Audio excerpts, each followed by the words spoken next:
In September 2008, a bank older than the United States itself collapsed overnight. $600 billion disappeared. Retirement accounts evaporated. Millions of people lost their jobs. Families lost their homes. And the world asked the same question. How did this happen?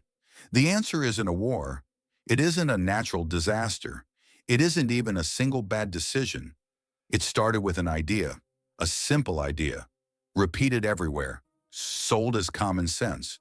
Why rent when you can own? That sentence didn't just sell houses. It sold a belief. And that belief quietly rewired the entire financial system.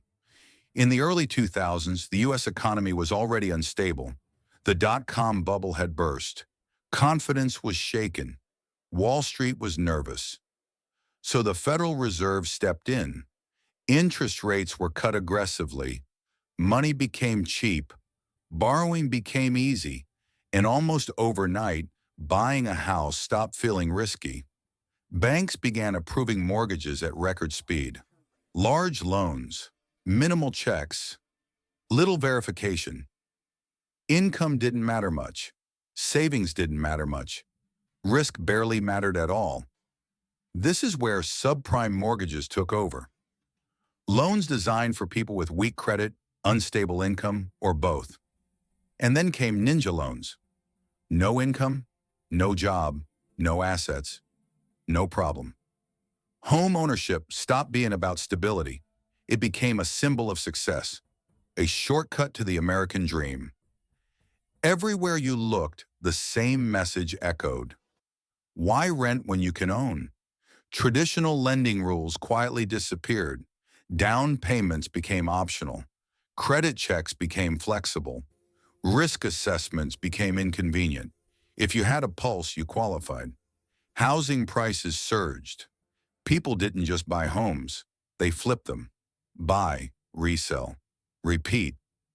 Real estate wasn't shelter anymore. It was a bet that depended on one assumption. Housing prices always go up until they don't. Behind the scenes, Wall Street found a way to scale the madness.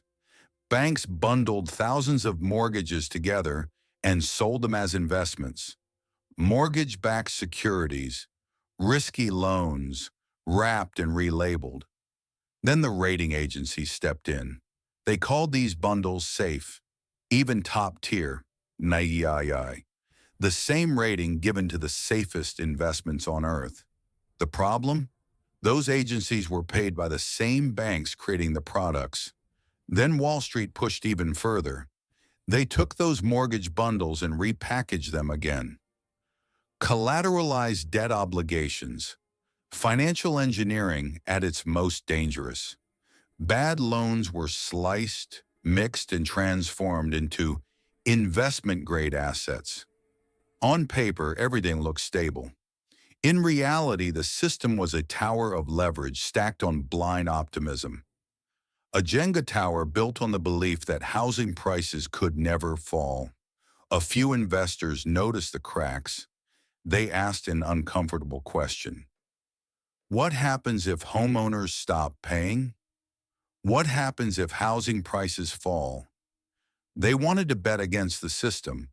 Wall Street dismissed the idea. Housing never goes down. But they still offered insurance, credit default swaps, contracts that paid out if mortgage investments failed. The strange part? You didn't even need to own the asset. You could insure someone else's failure. The bets multiplied. Leverage stacked on leverage. The tower grew taller and more fragile. At first, the warning signs were quiet. Missed payments, small foreclosures, empty condos. Then the impossible happened.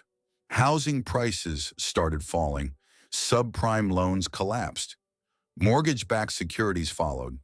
Assets once labeled safe became toxic overnight. Banks didn't know who was solvent anymore. Trust vanished. Then came the moment that broke the illusion.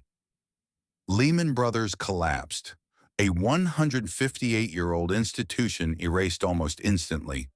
No bailout, no rescue, just a massive hole in the financial system. If Lehman could fail, anyone could. Banks stopped lending to each other. Credit froze. The global economy locked up. This wasn't just a Wall Street problem. This was Main Street. Retirement savings vanished. Life savings disappeared. Millions lost their jobs. Foreclosures spread everywhere. Families were displaced. Entire communities collapsed. And it didn't stop at U.S. borders. Banks failed across Europe. Markets crashed worldwide. Global trade slowed to a crawl. The Great Recession had begun. Governments faced an impossible decision. Let the financial system collapse completely, or save it by bailing out the institutions that caused the disaster. They chose the bailout. Hundreds of billions of taxpayer dollars were injected into the system. The economy survived. But the question remains, did we fix the problem? Or did we teach the system that no matter how reckless it becomes, someone else will always pay the price?